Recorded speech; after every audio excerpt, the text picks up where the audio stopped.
Hello, എന്നും ടോപ്പൊക്കെ അല്ലേ stitch ചെയ്യുന്നത്? ഇന്നൊന്ന് മാറ്റി പിടിച്ചാലോ? നമ്മുടെ ഡ്രസ്സൊക്കെ സ്റ്റിച്ച് ചെയ്തിട്ട് ബാലൻസ് ചേരുന്ന പീസൊക്കെ ഉണ്ടെങ്കിൽ പെട്ടെന്ന് എടുത്തുകൊണ്ട് പോരെ. അത് വെച്ചിട്ട് നമുക്കൊരു ബാഗ് സ്റ്റിച്ച് ചെയ്തെടുക്കാം. അപ്പോൾ ഞാനിത് കുറേ വീഡിയോസിലൊക്കെ കണ്ടിട്ടുണ്ട്. അങ്ങനെയാണിത് ചെയ്തെടുക്കുന്നത്.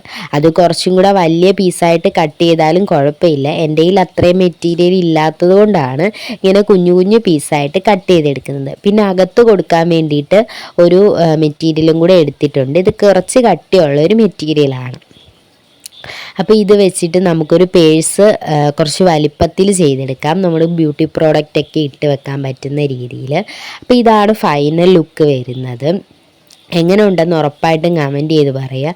പിന്നെ ഇതിൻ്റെ സിബ്ബ് ഞാൻ എൻ്റെ ഒരു പഴയ ചുരിദാർ യൂസ് ചെയ്യാത്ത ഒരെണ്ണത്തിൽ നിന്ന് അഴിച്ചെടുത്തൊരു ഇതാണ്. നമ്മളിത് പരീക്ഷണമായിട്ട് ചെയ്യുവാണല്ലോ, അതുകൊണ്ട് പ്രോപ്പറായിട്ടൊന്നുമല്ല സിബ്ബും വെച്ചേക്കുന്നത്.